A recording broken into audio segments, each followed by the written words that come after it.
Hello, my name is Ali and welcome to my channel. We are back with Hakuoki Kyoto wins Nagakura's route. Let's go. The longer his cold gaze kept me pinned, the tighter my throat became, until I could barely breathe, let alone speak. I felt a strange combination of anxiety, suspicion, and animosity that I had felt before on the night I arrived to the headquarters of the Shinsengumi. Now, as then, I knew the meaning of that gaze. Toshi, I think it's time you told her what's going on. She's Koto's daughter after all. She has a right to know. I felt my eyes go wide at the mention of my father's name. Why would my father's name come up here? Don't tell me he had something to do with this. Hijikata's gaze slid to Kondo, sporting an unpleasant grimace. After a moment, however, he gave a long, exasperated sigh and turned back to me. I'm going to make this clear. The Shinsengumi doesn't need you. There's a chance you'll help us find Koto, but even without your help, we'll find him eventually. A minor setback at worst. You do anything weird, we'll kill you. I'm about to tell you what's going on here, but keep in mind that your life is in our hands. The intensity of Hijikata's statement felt like a sharp dagger pointed at my throat. I'm the daughter. The Shinsengumi only let me stay with them in the slight chance I'd come in handy when the time arose to search for my father. Although it wasn't their primary duty, the Shinsengumi had the watch for all manhunts. There's nothing left to tie me here, apart from my memories of the last year. Are you going to kill me? My words were flushed with worry, and Hijikata thinned his eyes like he was speaking to a servant. We aren't going to kill you yet. But don't think that means you're in the clear. Oh. I was glad, I suppose, that I wasn't going to be killed, but I was still far from happy. I'd been with the Shinsengumi for nearly a year, and my position with them hadn't changed. The truth cut deep. We never told you, but Koto was here because he was developing a treatment. You mean... I gulped audibly, and I carefully formulated what I was going to say in my head before I said it aloud. The one that Sanon took? When Koto nodded, it was as if there was a great weight resting on him. It was first brought to us by one of the shogun's men. We were told this concoction was obtained from a trade with Western merchants. Curiosity swelled inside of me, and my head felt light from the anticipation. Still, I knew that digging deep is dangerous. These thoughts swirled. It was a foreign drug, built with the ability to augment a man's healing and physical strength. Any who drank it would, supposedly, be strong enough to conquer a wild beast. Barring a truly fatal wound, any injuries from battle would heal almost immediately. Unless one were to be decapitated or be pierced in the heart, you can engage in combat forever. Does such a concoction really exist? It felt like I was hearing some sort of fairy tale. Of course, all of this comes with a price. A price? The drink spurs men into madness, and they are unable to survive without drinking the blood of others. Koto took it upon himself to experiment on the Shinsengumi in an attempt to improve the drug. My father? Somewhere, deep in my heart, I knew my father had some connection with all of this.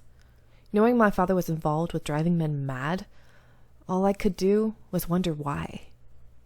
To perform experiments on the Shinsengumi. So, that night in the alley? Saito nodded plainly. We keep the guys who've taken it in the Nanbu house. If we kept them at Yagi House, suspicions would have been aroused. So long as they don't get any blood, they stay pretty calm. Saito spoke quietly and indifferently. It was as if what he talked about was a distant memory. Living with them for so long made me forget. There is still a line between myself and the Shinsengumi men that couldn't be crossed, and his coldness reminded me of this notion. You all right, Chizuru? You don't look too well. I'm all right. Don't push yourself. I mean, of course you'd be sick after hearing this. All right, we've told her enough. We need to think about Sanan. Well, yeah, but, look at him. He's practically dead. Well, this batch is new, so the effects could be different. It's not a sure thing yet, and he'll go mad. Well, if that crap actually does what it is supposed to, then that cut isn't going to kill him. Hijikata felt like he was restrained in saying this, as if he was trying to keep his hopes low. Kondo, can you keep an eye on him? Tonight's gonna tell if he lives or dies, or goes crazy. Very well. Soji is with him, right? Kondo nodded deeply and stood and walked towards the room. Don't let anyone near Sanon's room, especially Ito's men. Yeah, I know. Shinpachi, go check on the Meikawa house. Got it. As he passed, Nagakura's eyes met mine for an instant, and his gaze... In them, I saw the same hostility felt on the night I'd first arrived, and they were filled with doubt and suspicion towards me. Saito, I want you in the inner courtyard. If Ito and his guys show up, keep them occupied. Understood. Eventually, Hijikata faced his gaze to me. Yukimura, I want you to stay with one of the captains. Okay. It seemed as though his suggestion wasn't out of worry for my well-being, but rather that it wasn't a wise idea for me to be wandering around. Stay out of the Nanbu house. They get kind of rowdy at night. All right. I bowed slightly, but even with their warnings, I would be limited. Where should I go? I believe we're going to go back to the room, but I just want to make sure. Yeah, go back to my room. Awesome, first time doing that one too. I felt like I didn't belong anywhere, so I decided to return to my room.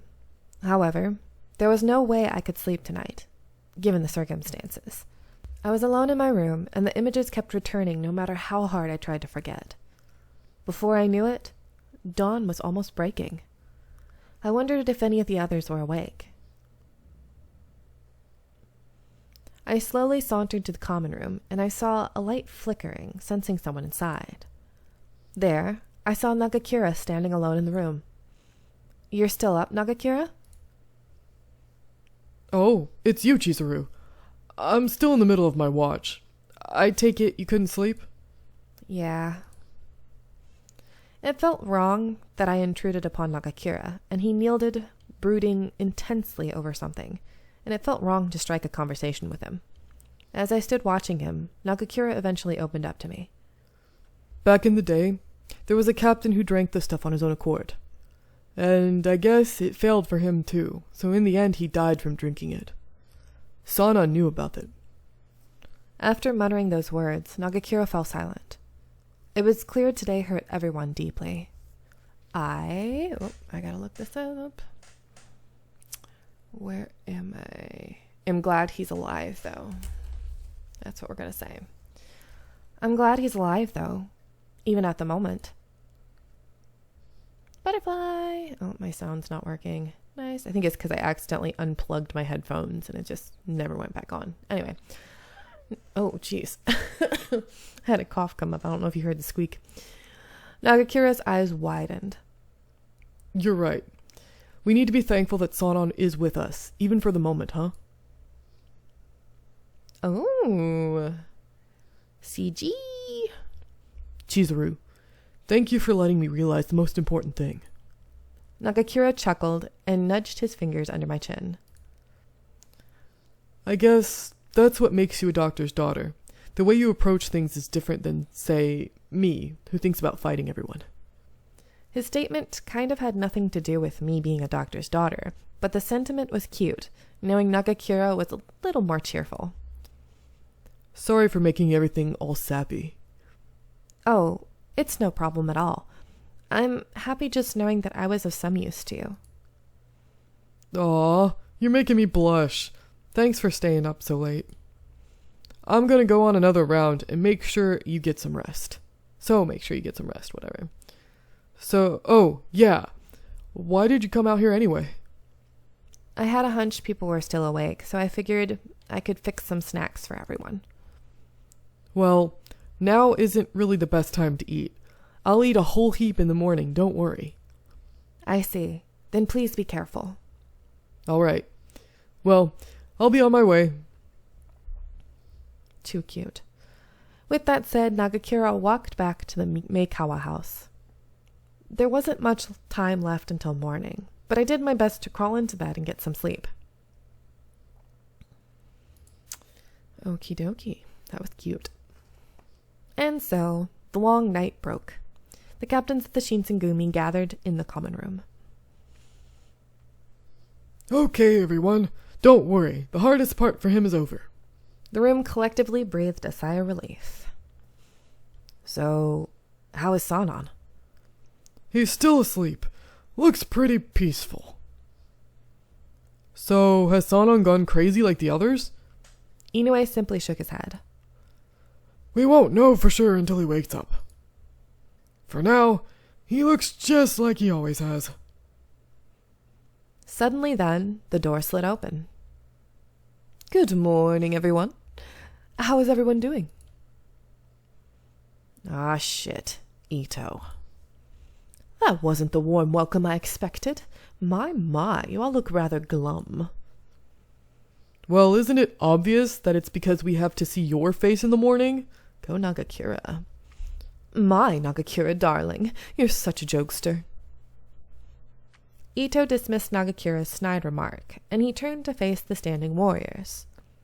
Come now, why the long faces, everyone? It has to do with the happening of last night, I presume. No.